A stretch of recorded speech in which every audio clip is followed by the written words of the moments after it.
Hey guys, so today we have a few stories to talk about. I was supposed to film a makeup look and then I got off halfway through and then I had to wipe it off and I had to do it again, so there's no makeup look, but I'm gonna do a get ready with me tomorrow because I have a few things that I need to tell you guys about. Well, one main thing, and I'm just kind of scared to talk about it because I'm scared to, like, I don't know, disappoint you guys. I don't know if it's disappointing because I've never made content centered around this thing that I need to talk about, but I just feel like, I don't know, it's just like, I don't know, I have a lot of explaining to do. And yeah, so that's gonna be filmed tomorrow and probably gone up on Saturday on my second channel. I don't know why I didn't mention that I was talking about my second channel. I have a second channel, guys. Subscribe, it will be in the description down below. I have 2 videos on there. I filmed half of one this morning. I'm gonna film half of it in the evening, and then I'm gonna film a video tomorrow. And yeah, so I'm gonna be uploading on that a lot because I think it's just really fun. But today we're gonna talk about a few things that have happened lately. Cameron Dallas, I have never spoken about this man before because he was one of the big Viners back in the day, and Cameron Dallas recently got into an argument with someone on Twitter and his past came out. There were videos of him saying the N-word and he has now like started apologizing for it, but it's just been a lot of that lately. Like a lot of past videos coming out. For example, Brethman Rock has put out a tweet basically saying that he's already addressed this before, but he'll keep on addressing it until people, like, you know, are okay with it, I guess. And there was a video of him singing a song and just saying the N-word. There is also a TikTok, Instagram girl who has been caught saying the N-word back in the day, but the big deal with that one is that she is now this like woke person who makes videos basically calling out and shaming white people that are like racist. She even recently went kind of semi-viral for like calling out Bad Baby about her cultural appropriation, and she made it sound like she was very like woke. And what happened was her videos of her saying the N-word on multiple occasions have come out. Some of them are from like 2014, 2015, but some of them are from literally like last year, 2 years ago. So yeah, you can change, and you can change kind of quickly, but to go from kind of 2 extremes of saying the N-word and then being super like woke, I keep on saying the word woke because that's the only thing I can think of to use right now. So I saw that video and I was like, oh my god, wow, look, someone, a good head on her shoulders, she clearly knows what's up, she understands how this world works, and she's here to call out her own people, and she is one of those people that needs to be called out, essentially. So the girl has now posted like a big apology because she obviously is known for making these woke videos defending black people, and now she is caught not being that woke. So this is what she had to say. It's very long. Everything that I stand for with my entire heart has been tarnished. It's completely lost credibility. I know that every black person that knew of me, every black person who cheered me on, had faith in me and trusted me, this completely blew up in their faces. I failed everyone. Sorry isn't enough. Things that I once took so much pride in and fought for with such passion and intensity, things I prided myself on caring about and talking about, things that represented who I am as a person. I'm sick and disgusted with myself. I'm so embarrassed and humiliated and disgusted with the things that I said and how idiotic and blatantly ignorant I was and how violent that language that I used was. Not because of the backlash, but because I actually said those things with a dumb smile on my face and I thought it was funny. There's no excuse as to why I thought that was funny, why I thought it was appropriate to say those things and laugh and say blatantly comments. I had the privilege of being naive and ignorant enough to say the N-word without thinking about who would hurt or the power behind my words, or the implications it had when I used that language. Looking at this outside of myself, I wouldn't forgive me. I deserve every single bit of hate and all the comments directed towards me. What I said was gross and beyond wrong. I can't believe my stupidity and blatant ignorance. This is a promise right now that the day I fully realized what I was saying and who it was hurting and why it's wrong for any non-black person to say the N-word, I fully stopped and detest anyone who still thinks that's okay or funny or excusable. I was a troll, I was stupid and immature, I am not. It's just not who I am. Of course, so many people who are deeply offended and hurt and shocked by what I said have the right to form their opinion about me and be completely disgusted with me and cancel me completely. That's what I deserve, considering I thought that language was okay and I feel so terrible about it, and that's coming from my heart. I'm not trying to save face. I'm socially aware now. I know how disgusting this is. I know that I deserve hate. I'm not asking for forgiveness or doing damage control. I owe everyone an explanation. I really don't want to sound like I'm excuse making. What I said was violent and disgusting and terrible. I grew up very sheltered in Staten Island, New York. If anyone knows where that is, it's a cesspool of ignorance. It's very small and I hate this excuse, but it was very normalized to use the N-word. This is an excuse and I don't want to seem like I'm making excuses. I just want to give a reason and show everyone that I didn't mean to be malicious. I was wrong for thinking it was funny and a joke. Because I had the privilege to think that was a funny and a joke, I'm disgusted with myself and my ignorance. I had no idea about social justice or racial justice or the struggles of people of colour and black people in America. I had the privilege to not have to know about those issues. That's so terrible, and after this time of looking at myself and fully accepting that this girl in those videos who said those violent, horrible things is me, accepting that I betrayed people, let them down, I know that I deserve to be ended and cancelled for the ignorance and severity of my comments. It's not my intention to do this, to do damage control, save face. I know people will be skeptical and hate me. I would hate me too. White people accepting an apology that's not yours to accept. Memes editing me in entire blackface, creating fake DMs, making jokes. What the are you doing? You're turning this into a joke, makes it like it's silly and an internet meme or drama for the next person. This is serious. Please see me for who I am. Please see that this is genuine. Of course, you don't have to forgive me and understand that I really do, but please understand this is who I am. Please believe I am a good person. I mean well. Everything I said about my advocacy is true. Now, that was a lot to read and it was very like waffly a little bit. Like she's clearly in like panic mode. But this apology is just not mine to accept. I'm not here to be like, oh, this is fine. This apology is good. Like if I say in the grand scheme of things, regardless of what this is about, I'd say someone who puts so much like, you know, like explanation and stuff into their apology, I guess it's a better apology than just, oh, I'm sorry for doing this, I didn't mean to. Like, she actually like put in some like reasons and whatnot. But people still have the right to not, you know, be her fans if they don't want to. I mean, everyone makes their own decisions. There'll be black people who are like, nope, this is over for me. But there will be black people who say, okay, fine. But I don't know, there's just been a lot coming out about people's pasts. And I know people have very mixed opinions about digging up old tweets. I don't know if I could be asked to dig up like 2013 tweets of someone, because I think in 7 years you can change a lot as a person, mainly depending on where you live. If you lived in a very conservative racist area, you are bound to be racist. Like, racism isn't something that you're born with, it's something that you're almost like nurtured into, and you can technically come out of that. So I'd be a lot more like, I don't know, understanding of someone making the change and saying, hey, I was brought up in a certain way and I don't agree with that anymore and I'm trying to change my ways. But then again, that's not my apology to accept. Once again, like, if it isn't aimed at me, I don't think that's an apology that I can just sit here and be like, oh, you have to accept it. So, you know, whatever your opinion is on the situation, let me know. But other than that, yeah, let's just get into the next one. Recently, Morgan Adams filmed a video about dressing up like Trisha Paytas for a week, and she films this with Trisha Paytas before social distancing, and then she received a lot of hate under that video, just saying like, why would you give a platform to Trisha Paytas after everything she's done recently? Why would you still continuously be friends with Trisha Paytas? I know a lot of people have a problem with Shane Dawson for doing the same thing. I don't know what she's like behind the scenes, but the way she is on the internet is slightly insane. I just don't think I would be comfortable with being friends with her, but I think I can understand that it's kind of difficult to just cut off friends because, you know, there is an attachment there, more of an attachment than just watching a stranger on the internet. But yeah, they all basically filmed with her and people were kind of upset about it. And then Morgan Adams posted this on her Twitter, which basically said, from the bottom of my heart, my intention has always been and always will be to make videos to make people laugh and be entertained. I know for a lot of people this video has crossed the line, and I'm truly sorry for anyone who's felt negatively from my actions, and I hear you and see you. I always do my best to take your feedback and show you that I really do care, and I know mental health is so sensitive and personal to every individual, including me, and I'm sorry for my actions affecting you, and we'll take full responsibility for that and hope to do better for you in the future. As for a timeline, we filmed with Trisha before any stay-at-home orders were in place. I stayed at my apartment alone for 25 days to make sure I wouldn't get my family sick, then came to stay with them. This was filmed over the course of a few weeks.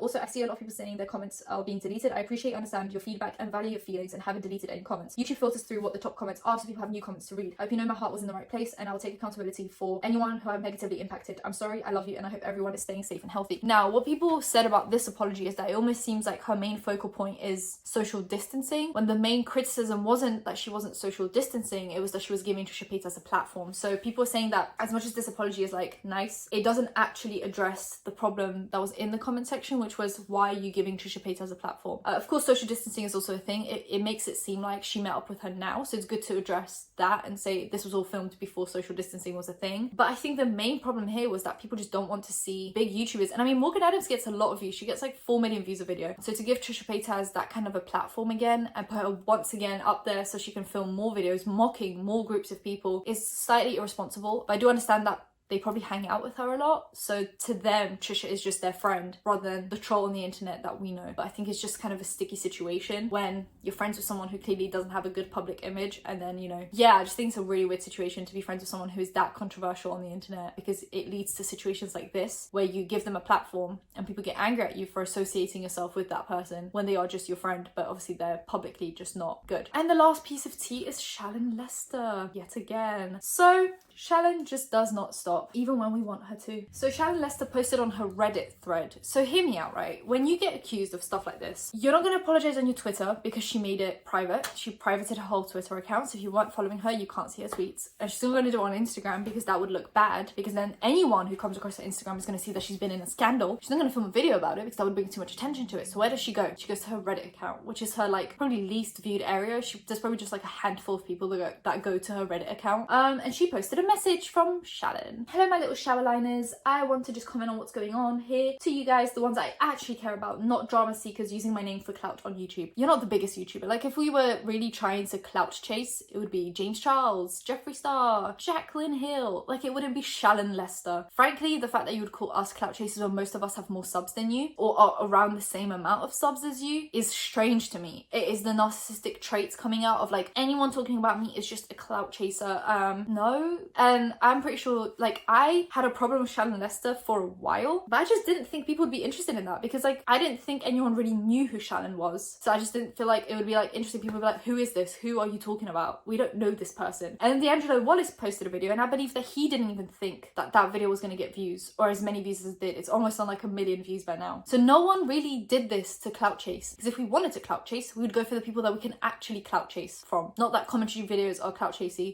Everyone's got the right to express an opinion on the internet, because, and it's mental that she's got the kind of channel that she does, where she uses celebrity names to get views, and then she calls us clout chasey for doing the same thing to her. The hypocrisy, it's crazy on this one. I have been listening to your feedback through all this, and I hear you. You are more positive videos and less armchair diagnostics. That's totally cool with me. I want my channel to be a place where you leave feeling better, not worse. So I'm taking that note and we'll put it to use. Great, glad. But there are a lot more criticisms that we made. 2, I blocked D'Angelo because he posted my address and phone number on Twitter. I've had zero contact with him, never heard of him, and he's doxing me. Whatever you think of me, that's not okay. So when D'Angelo Wallace posted that first video of Shallon Lester, in the title he said that she blocked him before he even made that video. And now she's claiming that he doxed her. I'm gonna get into why he didn't and the proof we have for the fact that he didn't dox her, because he also posted a video, I believe either today or yesterday, because he's in America, so I'm not sure about the timing, about the whole doxing situation, so I'm going to get into all of that. And he's also found just more terrible stuff about Shallon Lester. I'll this time actually put all of his videos in the description just so you can see the progression of bad to worse. 3, I am never ever going to do a clapback video about any of those people, not ever. Anyone who wants me to is no different than someone circled up outside a bar shouting, fight, fight, fight, dress it up as, wow, thought you were different, however you want, but you're here for the drama, I'm here for the growth.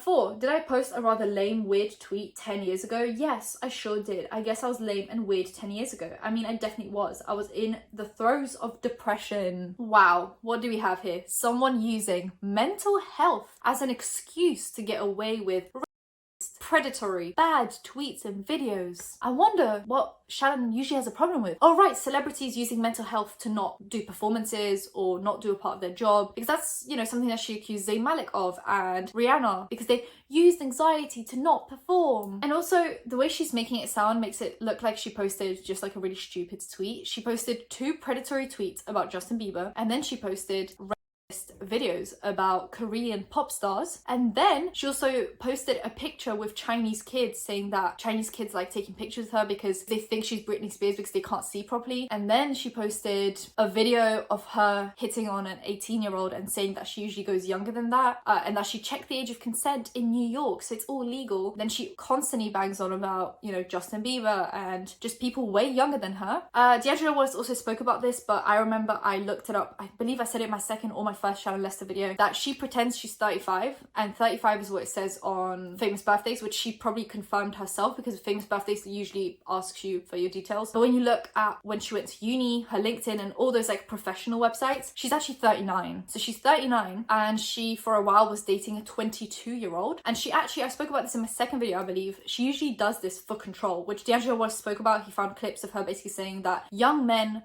are easy to manipulate and that you can get them to apologize to you and change whenever you have a problem with their behavior, which is not how relationships work. Relationships are a compromise, where even if one person has a problem with what the other is doing, if the other one doesn't really want to change, that's fine. They can just go their separate ways. You shouldn't have to change that much if you don't want to, you know? But she always goes for the younger guys because they're easy to manipulate, according to her own words. So it wasn't just one lame tweet, it was a consistent poor judgment from her side, where she would talk about people's personal lives, people's substance abuse, people's abortions, anxiety, mental health, illnesses. She spoke about Pete Davidson in a very rude, disgusting way, which I already spoke about, where he said that the only reason he doesn't commit is because of his family and friends, and she said that that's manipulative. She also said that no one asked him to talk about his mental health in an interview when the interviewer literally did. A lot of the criticism that all of us are getting from her fans is that we're taking these clips out of context. There is no way to take these clips out of context. Her saying K-pop groups look like females and that they are basically just like poorly dressed, she doesn't see the hype, that's not out of context. That's literally just what she said. Her saying that Angelina Jolie has had 7 abortions and that's why she has 7 kids to make up for those abortions is false, because she just doesn't have proof for this. That's not taking things out of context. Her saying that people are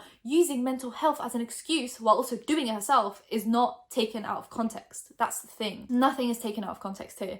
She's just a bad person. I was in the throes of depression, just out of that abusive relationship I've discussed. first. A cutter, just a mess. I could use the same thing that she said to Pete Davidson when he spoke about self-harm, because she's doing it right now. Doesn't she see that when she complained about him talking about all of that and going, oh, no one asked you to talk about, you're just using this to manipulate people. You're literally doing the same thing now, because you're trying to get pity out of people so they don't keep on attacking you for things that you've actually done. You've been sexist to both sexes. That's the best part, is she's been sexist to men, saying that they're not allowed to have mental health issues, that they're not allowed to be upset or be affected by things. And then she bangs on about women and how, you know, just like their abortions and their personal lives and the way they dress and the things they do and their careers and who they're picking to be with. She's just sexist all across the board. She's also, I just watched D'Angelo Wallace's video, she's also transphobic. She referred to a transgender person as an it. She's also made multiple blog posts about gay people. I spoke about one in my last video where she basically just says like, oh, I don't need more gay friends, like I really don't. And then she spoke about ungaying someone. This isn't just like one thing. And the fact that you're using all of this to throw yourself a little pity party so your fans are like, oh, poor Shallon, she's been racist because she was depressed. No, depressed people are not racist. Racist people are racist. But through therapy and medicine, I changed my life. Ask yourself who you were a decade ago. I was 10 years old. I was a kid. That's what I was 10 years ago. I was a kid watching Disney Channel. What were you, Shallon? A racist? Because you were 29 10 years ago. Because usually, right, if I said something stupid 10 years ago, that means I was a child. My brain wasn't even fully developed. Even 5 years ago, I was 15 with not a very fully developed brain. You were 29 10 years ago. You were an adult. My mom, when she was 29, had a 9-year-old kid. She was a parent. So when you talk about like who you were 10 years ago, yeah, you can definitely change. And this is the fine line, kind of what I spoke about at the start of the video. You have to always look at how old the person was 10 years ago. Because yeah, 10 years ago was a different time, but if you were older at that time, you would also think differently than someone that was younger at that time. This is so confusing, right? But me 10 years ago, I was 10. So that's very different to someone who 10 years ago was 29. Do you know what I mean? That's a different maturity level, and you do different things and you're allowed to do different things because your brain is developed in different ways. Do you know what I mean? You always have to look at not just what time period it was, but also how old the person was in that time period, because I think that's very important. And if you are different and better, I mean, yeah, sure, I think I can like read a little bit quicker now than 10 years ago. I'm like a little bit taller. I weigh a little bit more. Yeah, my hair's a little longer than 10 years ago. I think I'm a better human being than I was 10 years ago because I was a kid. Have I and the support of the Shallon entourage helped you become that better person? No. I think anyone that watches Shallon's videos will end up being as bitter and awful as she is. I truly believe that. If you continue to watch those toxic videos, you'll become just as toxic as she is. I want everyone to feel that they have room to grow, and I'm working to provide that to myself as well. Yeah, everyone has room to grow. I think everyone's allowed to make mistakes, whether big or small, and then grow from them. But there is a difference there. Like, you've checked off so many problematic checklists. Like, oh, homophobic, transphobic, sexist, against mental health issues. It's like, that's too much. That's too much for it to just be one problem that you fixed and grew out of. There's a lot of problems to grow out of, and I think this is just called being an awful person. You don't actually ever grow out of being an awful person. Have you ever seen an awful kid end up being a nice adult? No, I haven't. When someone's an awful kid, they're also an awful teenager, and they're also an awful adult. You're just an awful person as a whole. You can't fix everything. You can only fix certain things. Like I said, I care about what you guys actual Shallonists think. Why? Why not everyone else? So what, if I'm not a fan of yours, you're just gonna be like, nope, I don't want to hear it. Obviously your own fans are gonna be more biased, so you're gonna get a more biased and positive opinion on yourself than you would from someone who isn't a fan of yours. But that's the whole point of the internet, because my true fans are thinking women. Okay, so anyone that criticizes her now is just a non-thinking woman. Like, we're not smart enough for her to listen to us. So anyone that criticizes her is just unintelligent and it's not a thinking woman. Great. We're growing women. We're bold, badass women, and those kind of women, well, we ruffle some feathers. No, see, bold, badass women, yes, they ruffle some feathers for the right reasons, because they make changes. They make positive changes. Being a racist, sexist, homophobe, transphobe isn't ruffling some feathers. It's just called being an awful person. I'll repeat. If I've been ruffling your feathers, I'm sorry. Just know I take this all seriously. I'm super new to this profession. So D'Angelo Wallace actually pointed out that she's been doing this for over 10 years. Like, YouTube alone, she's been doing for about 10 years. And then she also worked in a tabloid. And you know, tabloids, I don't know if you guys knew this, but tabloids regularly, on a regular basis, get cease and desist for slander. No one really reads them anymore. No one goes on them anymore. If I see like a tabloid with a big clickbaity title, I don't click on it, because it's what they want you to click on it, and they want you to delve deep into the toxicness. And a lot of the times they do get cease and desists for slander, because a lot of the things they say have no basis. They get a source, a trusted source. Isn't that what Shallon says in every single video? That a trusted source told her this one thing. Who is this trusted source? And I do understand that people are not allowed to name this trusted source, because then no one will come forward as sources. But there comes a point where if you don't work for that tabloid anymore, I'm gonna need you where you're getting all these sources from, because you're clearly not in these celebrities' lives anymore. And it seems like I should have this all figured out by now, but who does? No one really has this figured out. I don't have it figured out, but I'm 19. No, whoa, I'm not 19 anymore. I just turned 20, but I'm 20, right? I'm not 39. Like, by 39, most people have like kid to teenage kids themselves. Like, if you're 39 and let's say you had a kid at 25, your kid's 14 at that point. You probably have a mortgage paid off or semi-paid off, or you got a mortgage, you're probably married, probably have kids. Like, you're a full-on adult with like formed opinions and stuff. So I would understand this if she was literally my age and going like, I still haven't got this figured out, because I don't. And that's why my update on my second channel is about, it's just not having things figured out yet and getting there. So yeah, I think it'll be very helpful for you guys. As much as I think some people will be disappointed, I think that update will be very helpful. Anyway, moving on. If she was younger, I would definitely understand the whole like, I don't have this all figured out yet, I'm not like, you know, well experienced in life. But the thing is, all her videos are about her experience in life and how her experience is like the thing you should use for advice. Like, she gives advice based on her life experience. So for her to be like, who is, you know, I'm not like ready for this job, like I don't know what I'm doing. It's like, you've been doing this for 10 years and you're also 39. The thing is, I do understand that people learn for ages. Like, people constantly develop, but you develop a lot slower the older you get. Like, there is only so much more development you can do after like your 30s. It's like what they say, can't teach an old dog new tricks, I guess. It's kind of like, once you get to your adulthood, it's very difficult for you to change your opinion on things. I truly admire each and every one of you, and you make me better, as I hopefully make you better too. Shower liners provide crucial support to each other and the bathroom. I'm not going to make a habit of responding to these type of things, but I want you to know I hear you. Now, D'Angelo Wallace actually proved that she was lying about the doxing, because she said that Twitter took down his tweet about doxing her, when in reality, Twitter wouldn't just delete this tweet and then let you just keep on posting, because you doxed someone. So they would actually take action on your whole Twitter account. You would most likely be suspended for a few days while they're making their decision about terminating your Twitter account, which he actually posted on Twitter, this whole like, you know, terms of service screenshot. And two, he's got about 30,000 followers on Twitter. So you're telling me no one saw this tweet? No one saw him tweet out him doxing you? Absolutely no one. Mental. She's also now hidden her subscriber count, because by the time she hid her subscriber count, she had lost about 15,000 subscribers, but then she hid her subscriber count, so now you can't see it, which just goes to show the like egotistical, narcissistic ways that she has, where she's like, no one can see that I'm losing subscribers. Well, like, show it, you know? I want to see how many people have actually now seen the proof and gone, I'm not okay with this. But you wouldn't let me show that, because you want to make it look like your fans are still a fan of yours despite the things you've done, because it makes you feel better about the things you've done, and it makes you not want to change, because there's no point, because you still have fans, right? Or so it looks. It looks like you still have fans because you hid your subscriber count. And now we can't see on social media if you're losing or gaining. Not that I'm like here for cancel culture, but when you're all the things that I just named, cancel culture might need to do a thing. Anyway, if you enjoyed the video, give it a thumbs up, comment down below, anything, comment down below, and subscribe, because I post videos whenever something happens. Also, subscribe to my second channel. There'll be an update going up on there soon about my life, which is kind of cool and scary and terrifying. Social media links in description, D'Angelo Wallace's videos in description, and I'll see you in my next one. Bye guys.